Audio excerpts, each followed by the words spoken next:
Greatness in the time of COVID. History is not or should not be reduced to the role of great men and women. First of all, because quite often we discover they're not that great and their feet are firmly made of clay. Greatness in the time of COVID, you may think, is quite difficult to find, but our next guest has found it and written powerfully about it. But it involves those who normally don't make it into the history books. Let me allow him to tell you who they are. Actor, playwright, and poet extraordinaire, Tayo Aluko joins us now. Tayo, it's wonderful to see you again. I'll never forget your Robeson work, which I know has been taken a little bit further forward, and we'll talk about that. But your poem on greatness in the time of COVID was extremely powerful to me, especially as I could imagine it written, or rather spoken, in your Paul Robeson dulcet, dark brown tones. Tell us about it.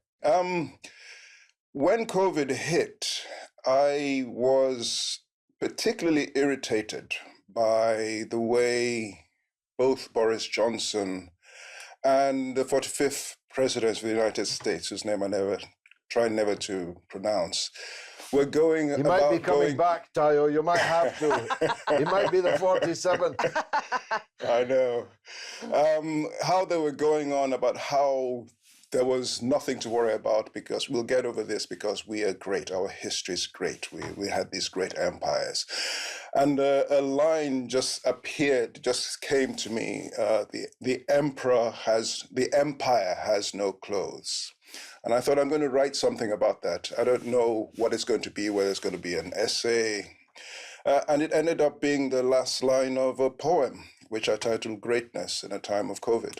The leaders have been bold, a bit of a body liner, though, haven't they? No one could have expected this kind of pandemic coming out of the blue and knocking everyone for six, or rather for millions of dead people. And it's quite amazing. There's a kind of poetic injustice, I think is the right word, that it is these people who are so bombastic about their history, whose countries have suffered worse than most, the United States and Great Britain. And it's funny that Great Britain is now, or people are being not allowed to travel to Germany and France from Great Britain. It's quite funny. Well, some people say we will be allowed to travel to France if Germany invades again. But let's not dive too deeply into that. I'm more interested in you as a creative person, as a writer, as a performer. You're developing the Paul Robeson story. We both, I think, agree, indeed all three of us agree, on the greatness of Paul Robeson and the mystery as to why he's more or less a forgotten man. You've developed your work on Paul Robeson for the medium of radio. Yes, I'd had an idea for a radio play for several years, and then during lockdown, I developed it. I pitched it to the BBC, but it was turned down. But I decided to write it anyway and recorded it from my bedroom with actors in the USA and Canada, and directed by the same woman who directed Call Mr. Robeson. And it's something that I feel is as good a piece of work as I've ever done, if I can say that. And it concentrates on one part of Paul Robeson's life, 1949, 1950, when he got into a lot of trouble for making a speech in Paris. And then when he got back to the United States, the speech had been distorted, and he suddenly became public enemy number one. So I set that play in about a 1 year period while he's recording a number of songs with a good friend in his good friend's studio. That friend happened to be Jewish.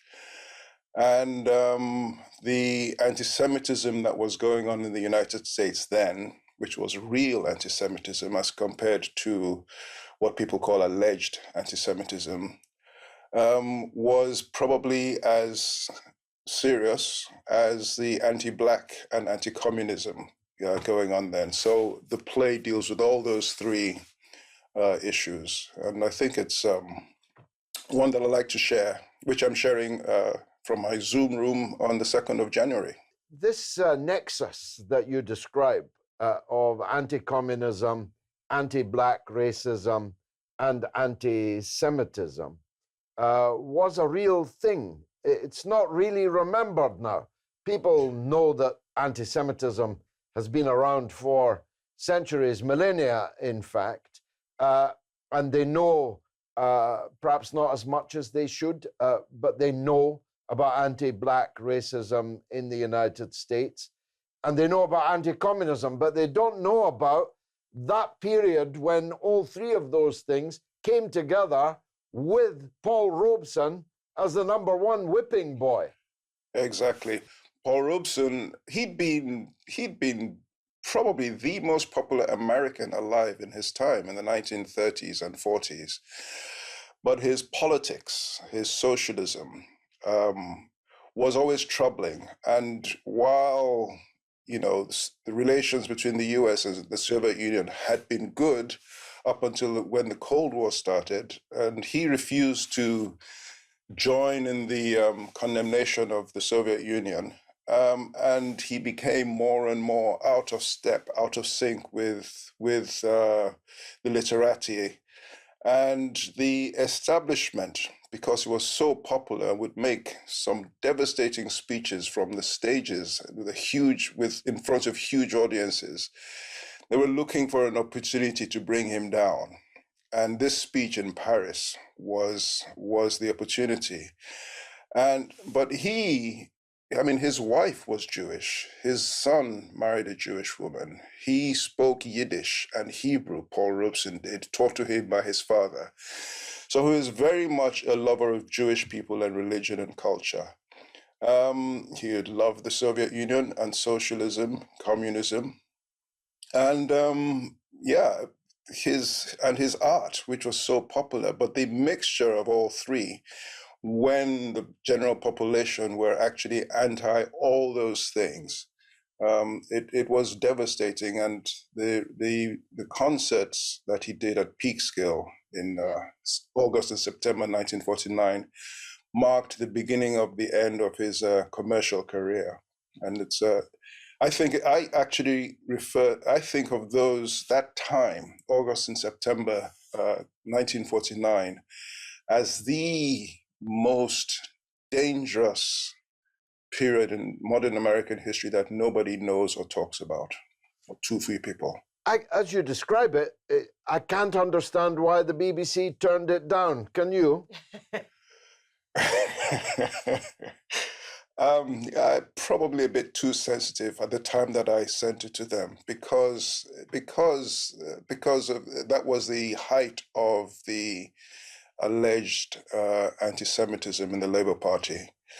Although my observation with the people that I associate with is that the anti-Semitism is actually happening now, because more Jewish people seem to be being expelled than anybody else from the current Labour Party.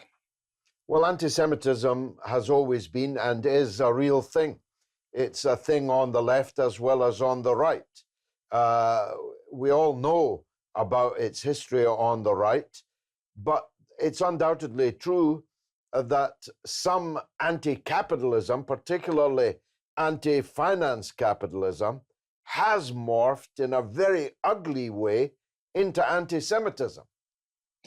Yes, that may be true. And even on the left, that is the case. But I think the fact is that the extent of it in the Labour Party, I'm not a member of the party, but I'm sure, as Jeremy Corbyn said, was exaggerated. Well, I'm sure that as a supporter of Paul Robeson, you wouldn't be welcome in the Labour Party. Tayo, I've got bad news for you. So never mind the BBC. It's online now. Please tell us where we can listen to the Paul Robeson Love poem. Paul Robeson's Love Song. The website is robesonslovesong.com, and it's available through African Theatre to Your Home, and I share it online from time to time, every 2 months or so. Maybe we should ask Radio Sputnik if we can get it on there. It deserves an American audience, and maybe Sputnik Radio will do it there. I'll have a word with them. Thank you very much. Since we last spoke, has Robeson got any bigger? I'm mystified, as we've discussed before. His politics rules him out of many people interested in Black liberation. And his interest in Black liberation rules out some of his rather more obvious political allies. And he seems to fall between the two stools. I find that very, very concerning.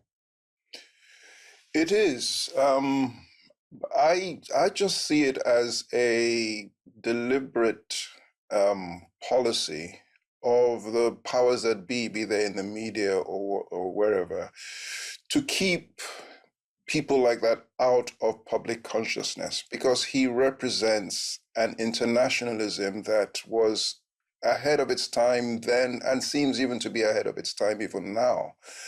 The fact that he represented the struggle for Black American liberation, working class American liberation, liberation of people from colonialism, and so on and so forth, and feminism too. And somebody who sort of joins all those issues together is seen to be particularly dangerous, especially when he draws a huge audience. There has been talk for several years now, I would say maybe 7, 8 years, of a biopic, which sadly doesn't seem to be being made anymore. It was going to be made by Steve McQueen. Maybe we need to make it, Tayo. Anyway, thank you very much indeed for joining us on board the Sputnik. Thank you very much for having me.